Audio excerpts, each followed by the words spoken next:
आराखड्यामध्ये पहिली जिल्हाधिकाऱ्यांनी त्या ठिकाणी जो प्रस्ताव होता हा पालकमंत्र्यांच्याकडे दिलेला आहे. त्या बैठकीला मी होतो. आता पालकमंत्र्यांच्या बैठकीतून तो हाय पॉवर कमिटीला जाईल. हाय पॉवर कमिटीची मीटिंग कधी बसते, 3-3, 4-4 महिने त्या बैठका होत नाहीत. त्या हाय पॉवर कमिटीची बैठक होईल, तिथून तो कॅबिनेटला जाईल आणि कॅबिनेटला झाल्यानंतर परत तो खाली येऊन त्या ठिकाणी आर्किटेक्टचं टेंडर निघेल की त्याच्यामध्ये डिझाईन कशा पद्धतीनं असावं, काय करावं, कशा पद्धतीनं किती ऍक्च्युअली पैसे लागणार आहे हे त्याचं सगळं डिझाईन होईल. आणि डिझाईन झाल्यानंतर मग त्या ठिकाणी त्याचे टेंडर निघतील, मग काम चालू होईल. ह्याला अवधी अजून भरपूर लागणार आहे. आषाढीच्या आत जरी या ठिकाणी माननीय मुख्यमंत्री महोदय किंवा सगळ्यांचे या ठिकाणी या योजनेवरती 100% लक्ष आहे की कोणावरती अन्याय न होता ही योजना होणार आहे. शक्यतो आता ही फास्ट स्पीड मध्ये जर झालं तर याला टाइम म्हणजे माझ्या वैयक्तिक मते वर्षभर तरी टाइम याला लागेल.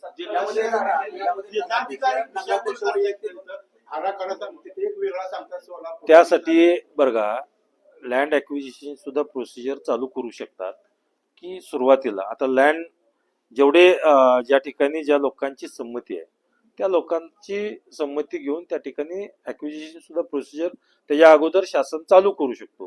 परंतु त्या ठिकाणी त्याला लागणारा जो पैसा, त्याला लागणारी जी तरतूद आहे ही तरतूद कालच्या अधिवेशनामध्ये त्या ठिकाणी झालेली नाही.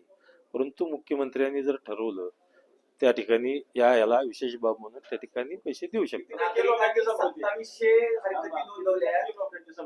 माननीय कलेक्टर महोदयांनी सांगितलं की जास्तीत जास्त लोकांची याच्यामध्ये संमती आहे, त्यामुळं ज्याची संमती आहे त्यांचं त्या ठिकाणी अधिग्रहण केलं जाईल.